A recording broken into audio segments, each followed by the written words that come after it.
Minsan ay gusto ko silang sagutin. Kaso sabi ko wag na. Kasi kahit na tama ako, magiging mali lang ako sa kanila. Pagod na ako sa pamilya niyang burara at makalat sa bahay.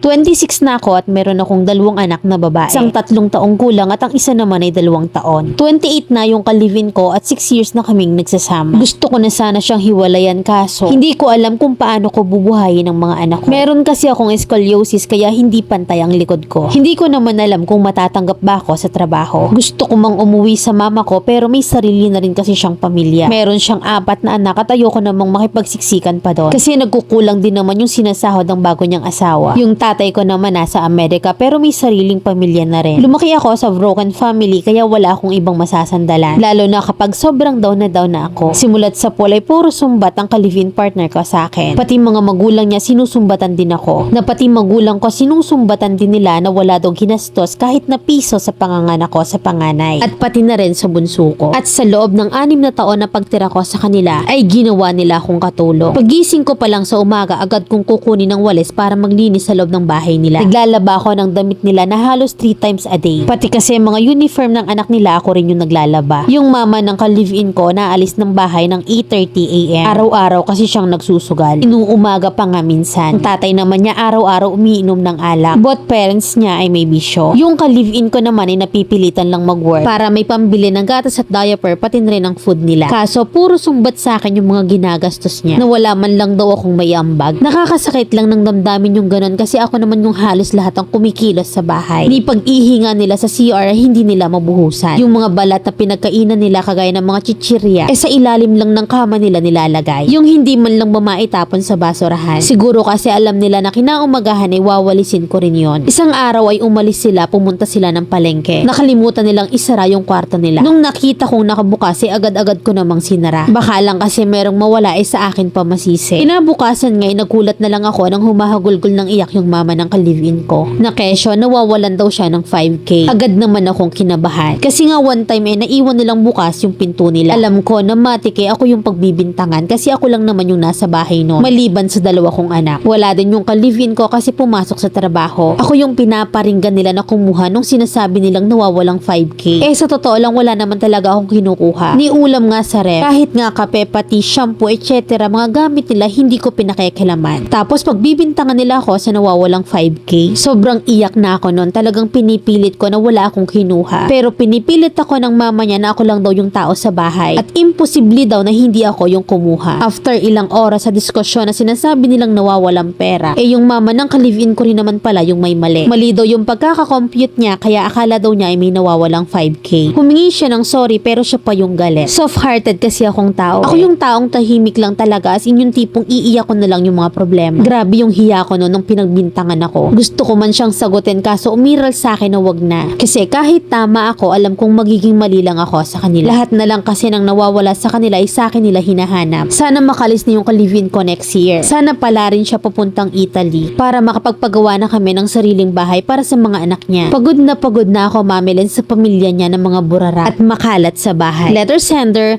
Keisha ng Pampanga.